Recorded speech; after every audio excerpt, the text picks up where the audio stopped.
Hello and welcome to a new episode of Airport CEO here on BongoPlanes. Last time we finished up our work on Terminals 2 and 3, and that means today we will start our final part of this project. We will try to create a fictional Terminal 1 for our Copenhagen Airport replica. As always, before we get too far into today's episode, if you should end up enjoying this video, then don't forget to leave a like. That really does help out the series. And of course, if you are new around here, why not hit subscribe? That would be absolutely awesome. Alright, so as I said, last time we finished up Terminals 2 and 3, but there's one last thing I want to do before we head over to our new building site for Terminal 1, and that is we made these additional security checkpoints, but we never opened them up for the public.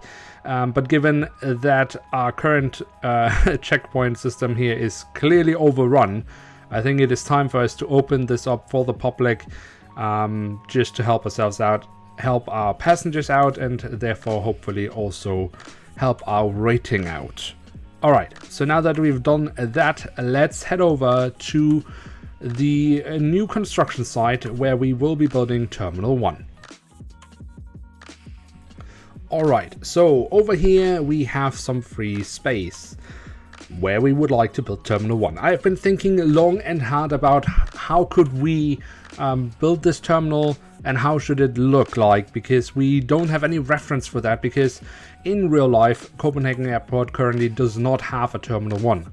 Terminal 1 used to be a small terminal, the smallest one at the airport, which pretty much only handled Danish internal flights, so regional flights.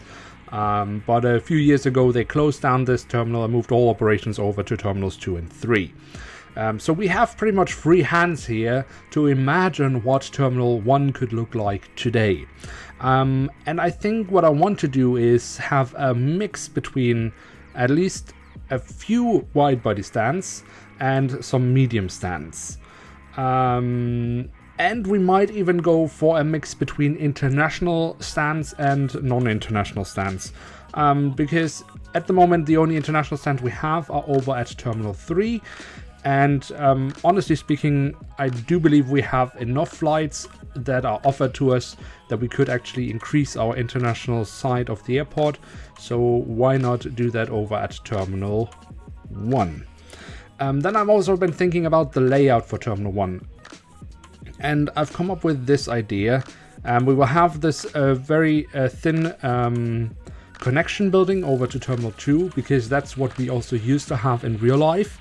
And then we will have like a central building here where we will house all the main infrastructure that we need. So that goes from check-in counters to the baggage bays, to security checks. Everything that you need should be inside this main square here, or main building part of Terminal 1. And around that we will then have the different gates.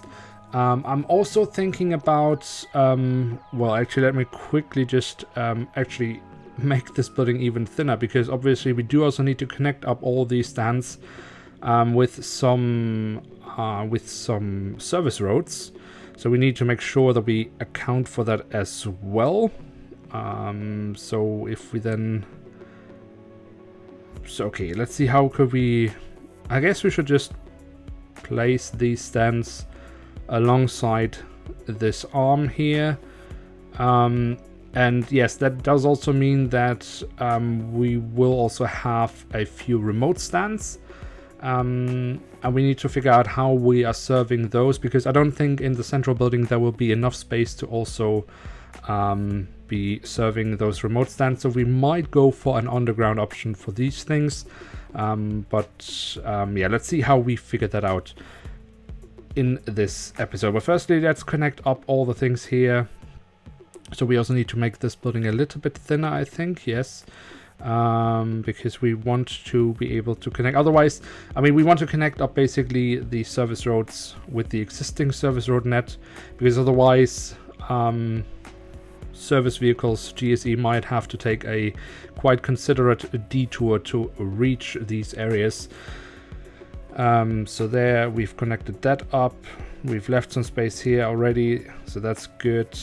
And then we can connect this down here. So now all the stands are connected with the existing service road network. We might also connect it over to the other side. But yeah, okay.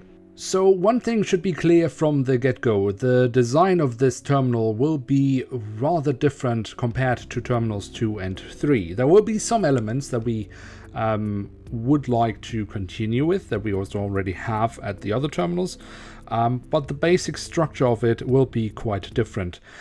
But at the same time, I kind of want to take this as an opportunity to take all that we've learned during the constructions of terminals 2 and 3 and incorporate it into the construction of terminal 1. So for example, from the beginning, we are already placing all the vehicle depots underground. So there's no need to waste space above ground. We just put this underneath the terminal right from the beginning. Also, obviously, we know we want to have some remote stands, and we will entirely be handling those from underground. So this means we will also have the bus stops for these remote stands underground. The entire handling, also the service car park stops or whatever they're called, they will also be underground. So we save a lot of space. There's no need to build this above ground if we can just have it here and then just connect it up with the tunnels, which obviously are connecting to the service roads above ground. Also, for example, the baggage bays over terminals 2 and 3, those are above ground, but we can also just build them underneath. So again, here we just connect this up with the tunnel system that we have, which leads to the service roads above ground. So we can just have it underneath here and save space above ground. So that's one thing, for example, we have learned during our construction, that we don't really need to hold back when it comes to these things. They will work perfectly fine underground, and we can save ourselves a lot of space above ground by just having all this placed underneath our terminals. So perhaps the main theme of all of this is that we want to be extremely efficient with the space we have. But even though we want to be efficient with the space we have, which we really don't have that much of, we do need to move a little bit of things here. So we've moved the depot for de-icing fluids, so we can just move everything a tiny bit further out, because otherwise our taxiway here in between these stands would be a bit too narrow and that wouldn't look too good. But overall, yeah, we don't have much space to work on, and that's a big challenge in trying to fit everything in we need to have for a functional terminal, with the limited amount of space that we have at our disposal. Alright, so we will at a later stage build the drop-off zones for buses, taxis and cars, so the passengers can arrive at the terminal.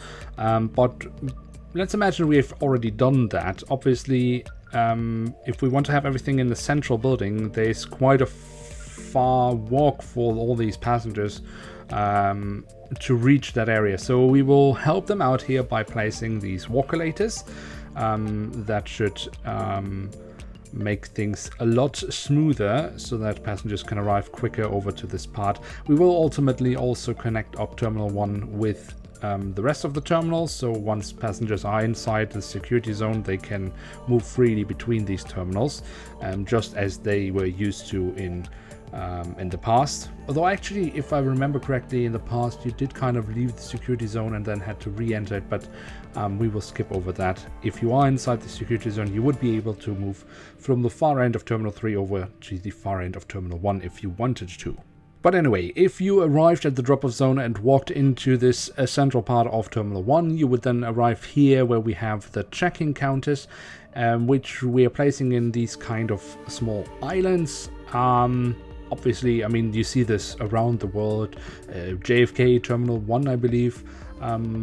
I think that was the terminal I traveled from the last time I was there. You could find it in Berlin, the new airport. You can find it pretty much everywhere you're going these days. Munich has it as well, at Terminal 2 at least.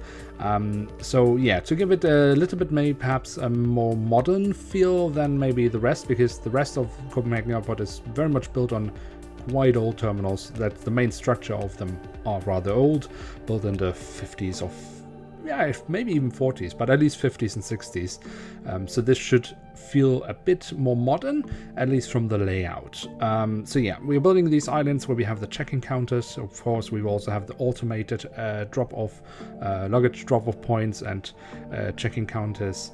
But for the manned check-in counters, we have these islands.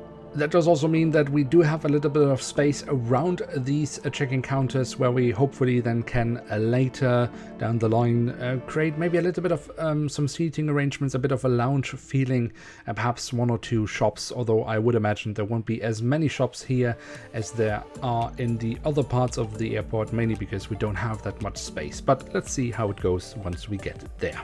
An advantage, of course, also here is that we have these check-in counters in the central building, and we've already built the baggage base, and they are just underneath. So the pathway for luggage should be quite short, much shorter than over at Terminal 2 and 3, where luggage actually is going quite far distances. So hopefully this should also mean that luggage is being expedited in a very pacey way here at Terminal 1. Obviously, we can also already here profit from our experiences of Terminals 2 and 3, so that means we can, from the get-go, build our luggage security check system in the correct manner from the get-go, which of course means we have a baggage scanner tier 1, which is the first point for luggage, and if it goes through there, then it is fine and will head out to the baggage base. If it is not fine, or at least marked as not being fine, then it will go to the next stage, and that is where we then add all the different tier 2 scanners. So luggage will pass through all of these scanners, again going from one scanner if it's marked as okay to the next scanner, if it's marked as okay there, going to the next scanner, and so on. And if one of the scanners says, hey, I think this luggage isn't alright, then it will be led to the next line, which then will go over to our tier 3 scanner, which will be manned, and that is the final frontier, so to say, for luggage if it has been marked as being suspicious beforehand. And if it's then cleared there, it will go back to the main line and out to the aircraft. However, of course, if it is marked as not being okay, it will ultimately then be destroyed. Alright, so a baggage system obviously also does need a baggage reclaim area. Since we have 2 baggage bays, we will have 2 baggage reclaim rooms, as I believe they are called in the game. The question was where to place them, because in the main building we don't really have space for it, but we do have this connection building, and basically so on first floor level that will be connecting up to Terminal 2, but on ground floor level that's where we have basically the pathway for passengers when they arrive at the drop-off zones and then go into the central part of the terminal. And even though there is not much space, it will be a little bit cramped. I think that's where we will place our baggage reclaim areas. So the design here will be a bit different than over at Terminal 3. In theory, we could also have chosen to actually have our baggage reclaim areas over at Terminal 3 alongside all the other reclaim areas.